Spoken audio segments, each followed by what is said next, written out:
You were supposed to save us from bad Star Wars media. No, it was actually the best episode so far, I think. Do you agree? Best episode. Of Star Wars shows ever? No. Of Ahsoka? Definitely not. Of Ahsoka, yes. Correct. It had by far the best ideas that we've seen. I feel like it was well written, almost. Yes, but like with major like story holes in itself, like characters not doing something that they could very easily do. But like, I mean, like immediate spoilers. But I mean, like it did this. Yes, yeah. Like a story. We had rising action. Yeah. And we had the biggest cinematic reveal of Sam Witwer. The big bag of gas. He's always been a gas bag. Yeah, it was always going to be anticlimactic, but I think making it a smoke monster was the best thing they could do. So, quick run through the episode. Fallen Jedi, it's both of them. It could refer to the bad guy and the good guy again. Oh my god. They're fixing the ship off the back of the last episode where the ship was damaged. And basically they decide to go get the map. So right off the bat, it's probably better than most episodes because we have like a set up goal. Like I feel like with the last couple, they've been stumbling into things or things have been happening to them. But almost immediately they take initiative. And I'm like, oh, we're doing stuff. Like, it's very planned and very obvious where everything's going. But they have a couple of good ideas. You give me your review first. Let's give you some FaceTime. I talk too much. No, you do. That's what they say in the comment section. No, they just say we don't know Star Wars. Oh no, we Have these guys ever watched lore? I've never watched a Star Wars before. Or a movie. No, this episode was fun because the robot man said don't split up and they split up. But they were forced to. No. Forced? They weren't. They weren't. That's true.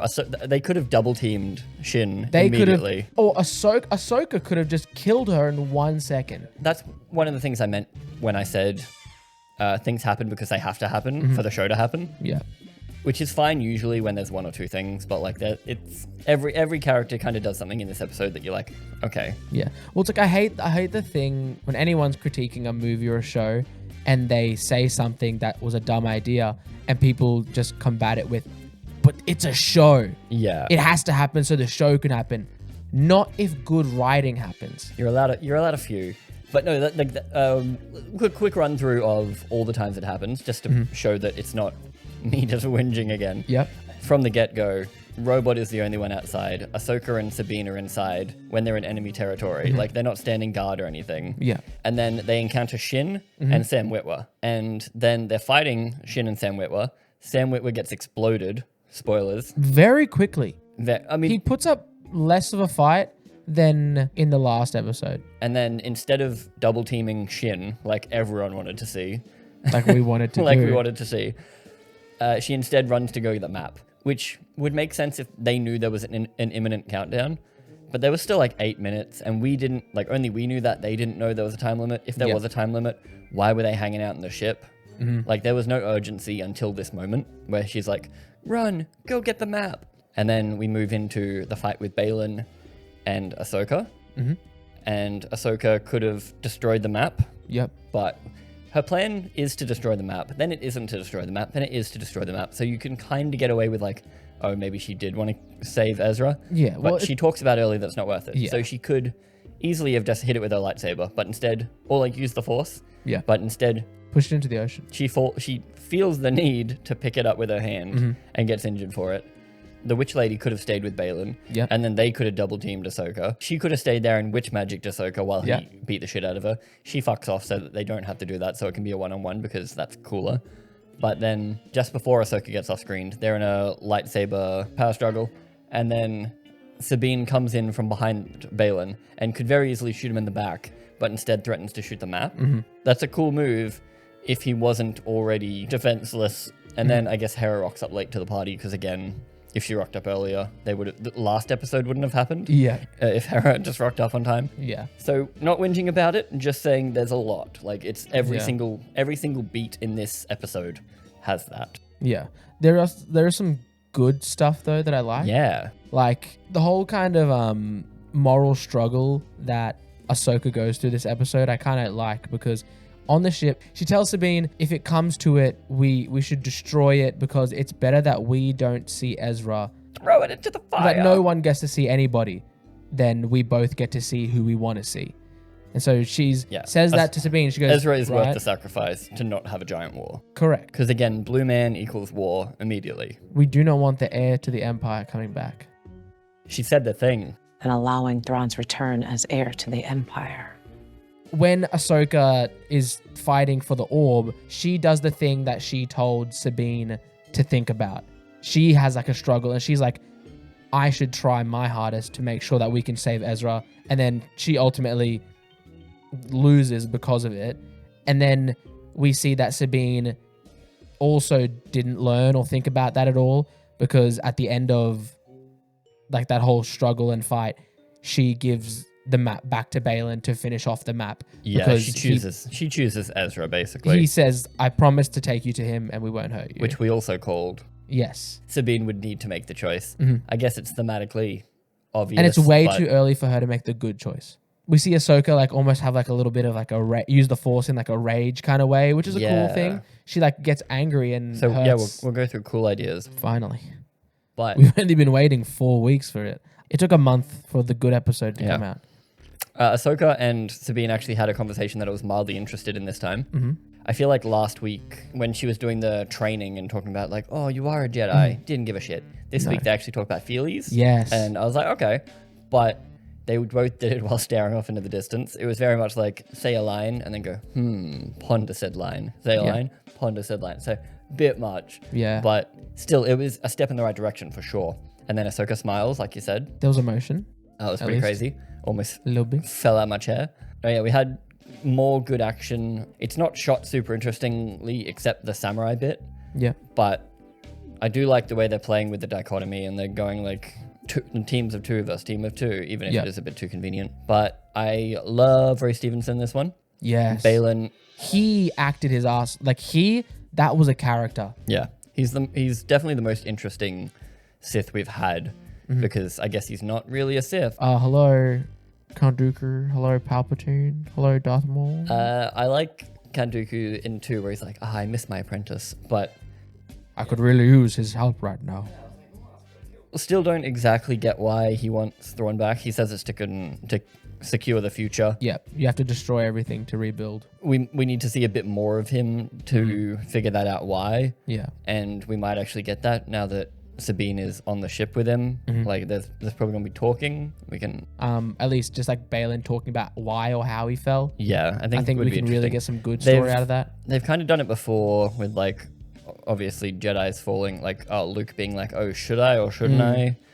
But Ahsoka kind of touches the darkness a bit here during her fight with Baylan, because Shin runs away from her fight, right? Yeah. And then she smoke bombs, literally. she ninja assassin smoke bombs Sabine to escape. So she gets back to the Ahsoka and Baylan fight first. So there's a good 10-15 seconds where Ahsoka thinks that Sabine is dead and she gets angry and she doesn't force lightning or anything like that, but she throws Shin around like a fucking ragdoll and is like acts upset. And I'm like, oh, Rosario Dawson acting again. Yeah. Crazy. Especially the fact that she knows her master turned to and became the Sith Lord. He poured into that for like strength and stuff. So like she knew a Jedi that literally turned to the dark side. So that's a bit more interesting than a lot of other things have been. What about Sabine's use of the Force in this episode? Sabine is a Jedi confirmed, and I'm okay with anyone can be a Jedi, but anyone that watched Rebels have spent years and years with Sabine, and it's like she showed no Force through all that at all. Yeah. But now suddenly, after off-screen time, she's got the Force. I mean, she does barely have it at least, and it leads to one of my other favorite moments in the whole show, where she's trying to Force push, and she does Force push Shin like a little bit, and instead of just murdering her, Shin decides to say, "You have no power," and then Sabine does a cheeky little wrist rocket, and she turns into a B2 super battle droid, and just like. And that was cool shit. I was like, hi. I think I even replayed it. It was a very cool moment. It was very cool. I wish she did it. I wish she did it again. You can't do it twice. Why not? Why not? Falling for the exact... Because she goes to give... Oh, that's what you mean. She goes to give Ray Stevenson the orb, and she does this motion. She could have been like, and just shot him in the head. It would be very funny setup payoff, but I'm glad she didn't. I do like that she fell for her, like, I need my family back. if we had more of a context in this show, like shown within this show, for the fact that her and Ezra are the last things each other has. Yeah. Except Hera exists, Ahsoka exists. So like Sabine has a lot of other family hanging out. Like, yeah, it's in no way is Ezra her last family or whatever. She doesn't owe him anything. Also, she's a hero on the planet from the start. Like she's got it pretty good. So it's like, dude, we have a mural about you and we want you to do speeches to the people. It just needs to be built up more. So again, everything good everything positive in this episode has a negative counterpoint. But definitely the best episode so far.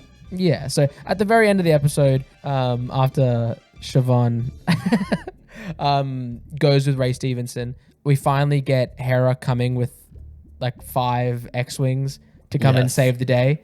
Finally, they're finally here to save the day. And then they do a holdo maneuver. And they just literally just like blast through them and they kind of like blow up a few X-Wings in their contrail. Yeah. And then Hera's kid looks up to her and says, well, that just happened. He says, I got a bad feeling about this. No, he doesn't even say about this. He just says, I have a bad feeling. Which is strange because, like, just commit. If you commit to the line. You're saying it, and then just commit. And the other cringeworthy moment was David Tennant, Hu Yang. But he pulls the plug and makes it so the power goes out to get the girl's attention. A robot assassin muffles his mouth with its metal hand on his speaker mouth. He's trying to yell for help, and the assassin droid is like, hush. He has a speaker, and the guy's hand is made of metal that's like this. And I mean, it would it would work, but it wouldn't sound muffled. He should have at least like punched electrocuted. That would have been sick. Pulled out like his vocals, something. If the robot pulled out, that would be a sick moment. And it's robot violence. You can show that. You could like have him.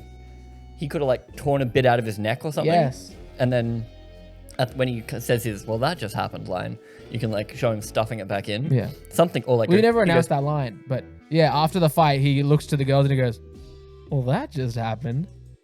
What he actually says is, well, that will set me back a bit. But it's such a punchline. That's going to slow things down a bit. He says it like that. He says it like a punchline. Yeah, it's so funny. And then the very, very last bit. Yes. I think you should explain this part a bit because it's more Rebels related. Yeah, so in the most cliche mid-section of a Netflix bloated TV show ever, what you do in Netflix, right, including The Witcher Season 3, you damage your main character enough that they need to spend a whole episode seeing visions. So the writers of Ahsoka were like, I know what I'll do. Star Wars so visions, they fucked up Ahsoka by burning her hand a bit and throwing her off a cliff, as you do. And at the end, we see Ahsoka wake up in the World Between Worlds, which is from Rebels, and only like 1 or 2 episodes of Rebels at that. So basically, it's time travel, it's the multiverse, it's as magic and weird as Star Wars has ever gotten. A lot of people watched Rebels and were like, the fuck is this shit? Yeah. That's a complete Dave Filoni thing. He decided, why shouldn't there be that? Yeah. But basically, Ahsoka has been there before, because in Rebels, Ahsoka gets attacked by Darth Vader, and she's about to get killed, and the whole place is about to explode, and the camera cuts away. We don't see her for 2 seasons. It's a pretty crazy moment. You're just like, shit, what happened? That's the last time you see Darth Vader too. In the last couple of episodes of Rebels, Ezra Bridger figures out how to access the World Between Worlds using some Loth Wolves, and he goes into this giant black space that you see at the end of the episode, and what he does is he finds a portal, basically, which is actually just back when Ahsoka's getting attacked, and he pulls Ahsoka through before the explosion, saves her life, and then you don't see Ahsoka again till the epilogue. But basically, he saves her life. You can drag people through time. But she's been there before, and now she's back there, and Anakin is talking to her. And yeah, she goes, Master? And then she turns around. Yeah, you hear a voice. You see horrible Hayden Christensen face. I would honestly rather he's just old. He looks like this. Just put a JPEG of Hayden Christensen's face on mine. It looks good for like a split second. Hello, Ahsoka. Just smack a fucking... If I can look like a fuckboy with a Snapchat filter, then why the fuck can't we get this right? Yeah. He didn't say Snips. He should have said, hey, Snips. So that just happened. But it was a good episode. Overall, yeah, I feel like we whinged just as much as last week, but we actually liked this one. At least with this episode, we're angry because we can finally see a lot of potential in it. Yeah, this is definitely a movie again that they've just cut up into different pieces. So because this is the beginning of the second act, you kind of get your rising action and then it starts. And I'm like, hey, this is a story. Yeah. Isn't that crazy? Yeah, no, nothing else had potential, whereas this episode actually felt like they had really good ideas. Yeah. Like Ahsoka actually getting angry and showing emotion and smiling. Sabine winning a fight using a gadget. She had to make a choice. She actually had to make an emotional character choice. We haven't had enough time with her for that to feel amazing, apart from the fact she was very mopey before. But she made a choice. We're doing it. The characters have agency. They went to go get a map. And now we're in another galaxy. Or at least half the crew is. Press the subscribe button. You'll get more of us here if you want. Yeah, and then also talk to us about Ahsoka in the comments. Even if you're mean like last week's people.